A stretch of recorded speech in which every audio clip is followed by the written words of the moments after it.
अमरावती की सांसद नवनीत राणा उमेश की हत्या के बाद से एक्टिव हैं। वो लगातार इस बात पर जोर देकर कहती रही हैं कि उमेश ही नहीं, कई लोगों को नूपुर का समर्थन करने की वजह से धमकियां मिलती रही हैं, लेकिन पुलिस ने इन मामलों को गंभीरता से नहीं लिया। यहां तक कि उमेश की हत्या के बाद हत्यारों को बचाने के लिए इसे लूट का मामला बताया जाता रहा, ऐसा आरोप अमरावती की सांसद लगा रही है। इस वक्त हम अमरावती में मौजूद हैं। हमारे साथ हैं नवनीत राणा। मैम, ये बताइए कि उमेश कोले की मौत को लेकर, हत्या को लेकर आपने काफी गंभीर आरोप लगाए हैं, सरकार पे भी लगाए, पुलिस पे लगाए, क्या कहना है आपका? जो दिखा है और जो हमने इन्वेस्टिगेशन की, हमारे तरीके से हमने उनके परिजनों से बात की, उनके बेटे से बात की, कंटिन्यू जब संपर्क में रहे, तब पता लगा कि जो इन्वेस्टिगेशन जो डिपार्टमेंट कर रही है वो इस पे ध्यान ना देते हुए वो कोई और तरीके से चोरी की घटना बताकर उस पे इन्वेस्टिगेशन कर रही है।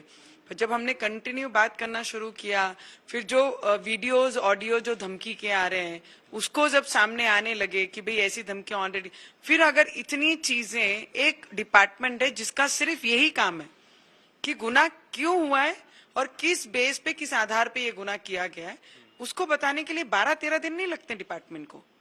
मुझे लगता है आपने अगर पैरेलली अगर ये चीज पहले ही बताती होती कि हमें शंका है कि ये चीज इस तरीके से रिलेटेड हो सकती है, पर इसके साथ साथ हमारी जांच शुरू है, ये ना करते हुए इसको चोरी की घटना की इंक्वायरी करने लगे। अगर ये इन्होंने पहले बता दिया तो शायद उदयपुर के जो टेलर हैं जिनकी ये घटना में मौत हुई, जिनको बेरहमी से मारा गया, शायद उनकी जान बचा ली होती हमने। और आज भी जो प्रतिष्ठित हमारे यहाँ के जो लोग हैं, एक उसमें डॉक्टर हैं, कई लोग केमिस्ट हैं, कई लोग फोटोग्राफर हैं, ऐसे 8 से 10 लोगों को आज भी धमकियों के फोन कॉल्स हैं। उन्हें फोन पे ये धमकाया जा रहा है कि अगर आपने माफी नहीं मांगी और वो स्टेटस पे नहीं रखा तो फिर आपके भी दुकान पे आना पड़ेगा और आपके हॉस्पिटल में भी आना पड़ेगा। तो मुझे बताइए, अगर ये सब चीजें सामने आने के बाद भी उन लोगों को अगर सिक्योर नहीं कर पाए, हम सिक्योरिटी नहीं दे पाए, अगर उनकी जान के साथ ऊपर नीचे कुछ होता है, प्रशासन जिम्मेदार नहीं रहेगी, डिपार्टमेंट उसकी जिम्मेदारी नहीं लेगी। जिम्मेदारी से तो प्रशासन को दूर नहीं जाना चाहिए। जो सही चीजें घटना हुई है उसे तो बाहर लोगों के सामने आना चाहिए। लोक प्रतिनिधि को भी अंधेरे में रखा 12 दिन कि ये इस तरीके की घटना और इस तरीके की हमारी जांच हो रही है।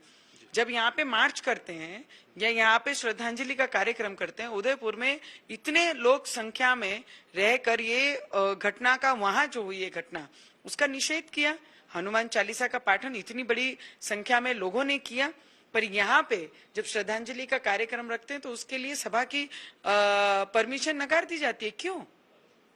किसे आप सेव करने की कोशिश कर रहे हैं या किसी का बचाव कर रहे हैं? अभी तो सरकार आ गई है जो इस महाराष्ट्र में रहने वाले हर व्यक्ति को न्याय देने की सरकार है।